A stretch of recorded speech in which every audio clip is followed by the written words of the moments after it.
Good morning. Welcome. Welcome. So today, like Dorothy, we're going over the rainbow.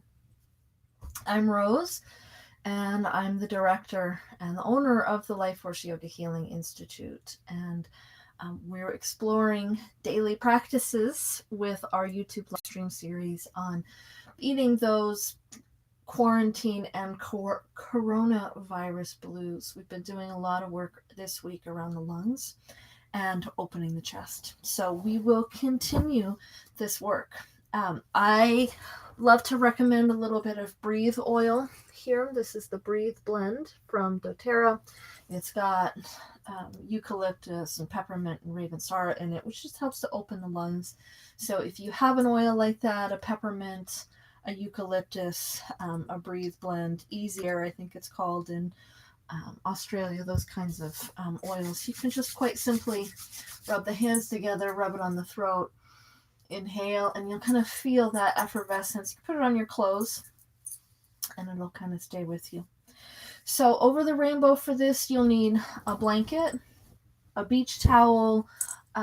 You could use, I've got a sarong handy here, a hand towel, or a pool noodle. And this is a pool noodle, one of those long things that you float with in the water, except I've cut it down in fourths because when I teach and I do this, sometimes I bring, I spend a lot of time teaching in places that were not yoga studios, so I had to bring my own props with me. And so I have a bag of these. They're cut down to size. This practice is really about creating a depth of opening in the chest. There is research on these kind of heart openings and really opening this space for the heart and altering the mood in a positive way. So alleviating symptoms of depression and feelings of depression for longer periods of time, days, in fact. So this is the supine version, which is a lot easier than some of the other options. I'm going to demonstrate with a blanket so that you can see where it goes. You could use a bolster, which is even more extreme. You might want to have a second blanket handy so that the neck is protected, or you could even have a pillow if you don't have blankets, yoga blankets, or anything else. If you had really intense rounded spine, kyphosis it's called, where the back is really, really rounded, this could be a little less accessible. So you might want to use something like, you could use something like a rolled up hand towel, you could use a pool noodle, or if I was taking my sarong and using my sarong, I would just fold it and then roll it, so that I get something smaller. And this is enough. Because of the placement of the roll, our body's the part that's going over the rainbow. Because of the placement of the roll, it will be right at about where a bra strap goes. So right at about here. And that's where the breathing diaphragm's attachments are. So this can be very uncomfortable. The benefits outweigh the discomfort. The body is safe and protected here, so you need not worry about that. But using something smaller can be easier, especially if this is your first time doing this. So using my blanket, I folded it like so, and the fringe edge goes towards the top of my yoga mat in this case. That's where my head is going to go. And I'm going to roll it up, and rolling it nice and tight, you'll see you get a little wrinkle right here. If that's something that might irritate you, Princess and the Pea syndrome, if you suffer from that, then you can just kind of shake it out, and that'll shake out that little roll of excess. And you're rolling, and then the fringe is like so. So it looks like this. I call it a fruit roll-up, not a burrito, because burritos, the ends get tucked in. So once it's in place, we turn our bodies. The knees need to stay bent and the feet need to stay flat to protect the low back. When the legs get stretched out long, it can cause a lot of constriction in the lumbar spine, and we just don't want to be messing around back there because that's got to last a long time. So why not go easy? So I'm moving my hips forward and bringing the base of my shoulder blades, the bra strap, to the very top of the roll. My hips are down, my feet are a little bit wider, and I'm going to hold my head, interlacing my fingers. Now taking a big deep breath in, I'm turning to the side, and I'm going to try and breathe into my back right here. And then on the exhale, I'm swimming that shoulder blade back. Inhale, turn to the other side, breathe into that shoulder blade. Exhale, swim that shoulder blade back. Again, turn, inhale, exhale, and lengthen. Other side. Let's do one more. Exhaling and lengthening. You'll notice my hips aren't moving.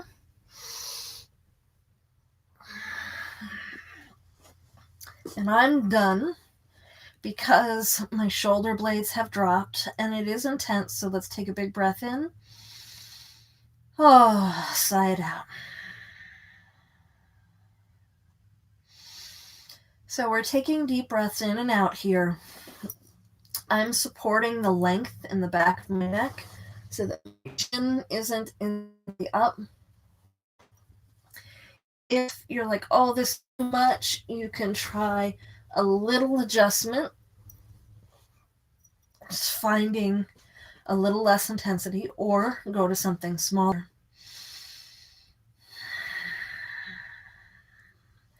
So keep breathing here. Yeah, it's intense. Keep breathing. It might help to add just a little jiggle here. It's one thing I like to do when something's intense is that little jiggle just takes it to intensity and out of intensity, and then intensity and out of intensity, allowing the body to release and relax into it. So in addition to opening the chest, we're working on those marma points, those energy points. They are closely related to acupressure points. Some cases they are the same place. In other cases, there may be a marma point, but not an acupressure point. So there are some right here on the chest. If it helps, you can hold the head with one arm while you release the other arm out and take a big breath in. If you feel really intense opening in the shoulders, it's fine to bring the arm across and then release. So there's lymph nodes right here in the chest. There's the lung. There's lymph nodes along the spine on the inside that we can't touch. Big lymph nodes there. So you're starting to open, and this is forcing a really deep breath into the lungs. So you're massaging those lymph nodes.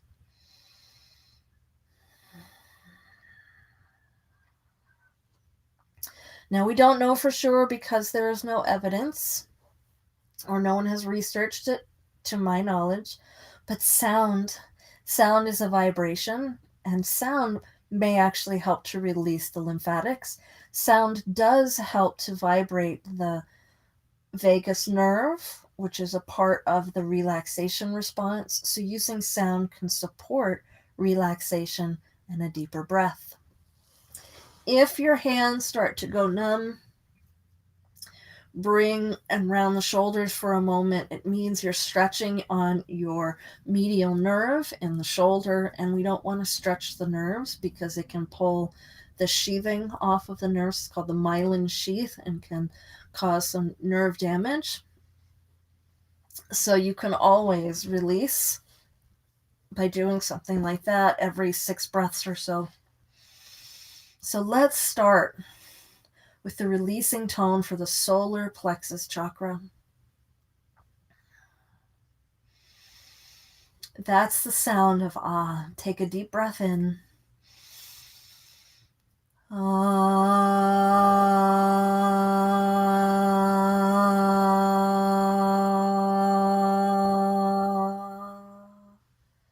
Again, vibrating through the solar plexus chakra.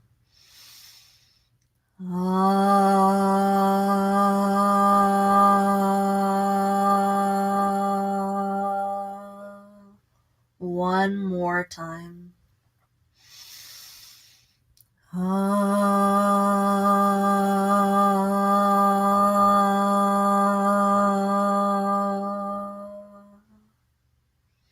We're using sound to release through the chakras, release through grief through these chakras, release grief and inspiration, which live in the lungs. Moving up to the heart chakra, the heart center. Here we use the long drawn out sound of A. Deep breath in.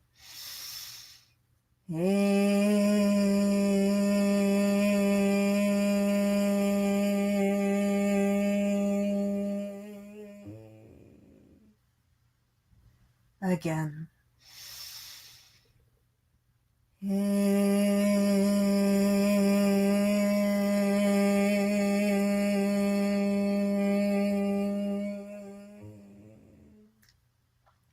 One more time. Big breath in.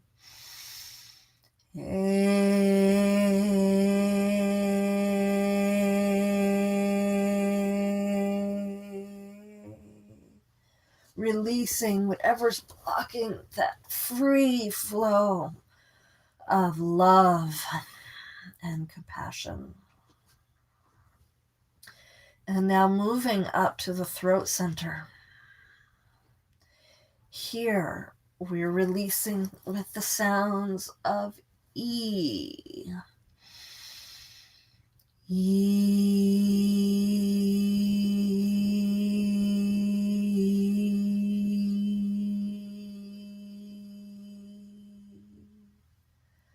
Again, 2 more times.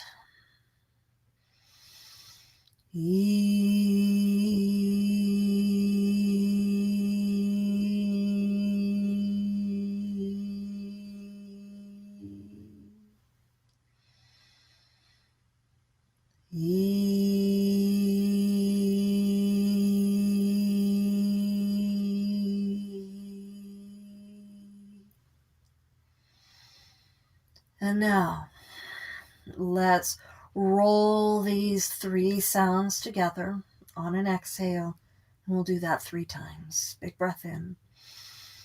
I.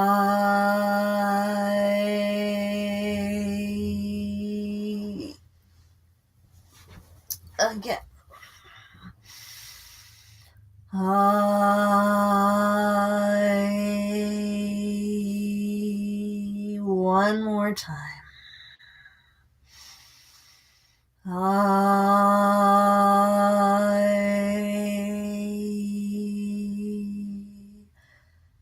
And now let's take 6 more deep breaths here.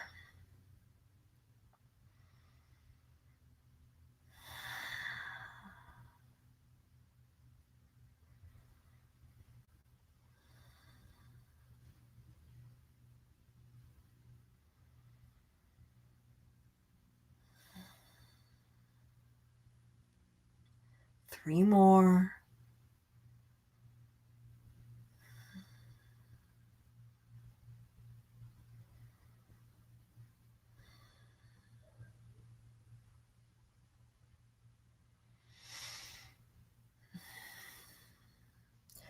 So let's not rush, but when you finish your 6th breath, there are a couple of ways to release from this. So if you have nothing underneath your head, you can simply lift the hips and push the roll out. Or you can roll to one side, and you're just moving the roll out of the way.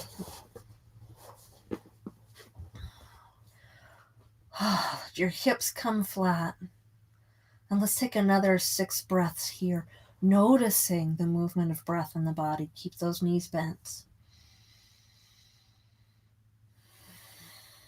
Suddenly you may have access to an extremely deep breath.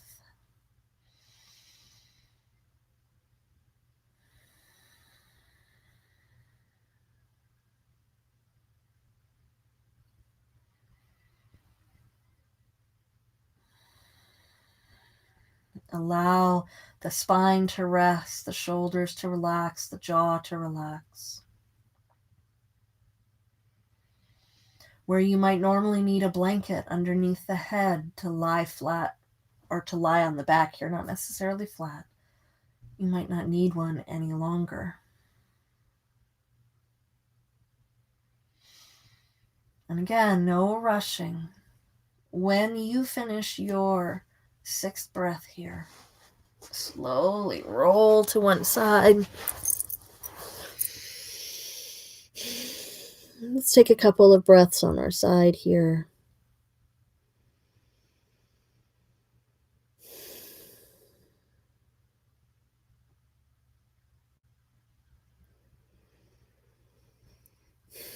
And using an exhale, slowly press yourself up. We'll take a seated position here.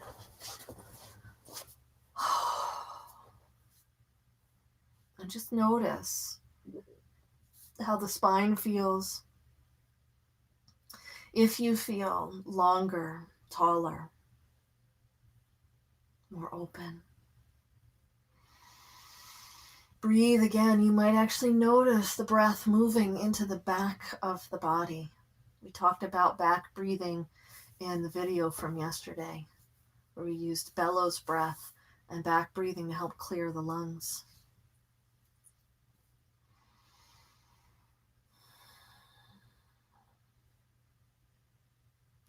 And then whenever you're ready, allow the eyes to find the horizon.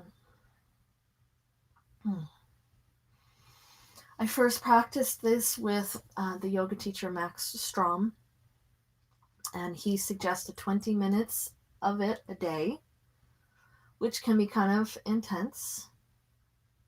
And we've also done it with my teacher Ramajoti Vernon, and it is a supported version of fish pose where we don't excessively open the throat, stretching the neck, which can release which can stretch the veins, the arteries, not the veins, well, the veins too, but the arteries in your neck, which can cause stuff that may have collected there to move up into the head. So fish pose has that deep contraindication with it, and the roll supports the spine, so you get the deep heart opening that comes with a posture like that without that excessive stretching in the throat. So please enjoy this practice. Please use it regularly. It's fantastic for those of us that are stuck at home and working on computers and unable to do things like go to the gym and all the regular practices that we do to undo that rounded chest. So thank you so much, and I'll see you next time.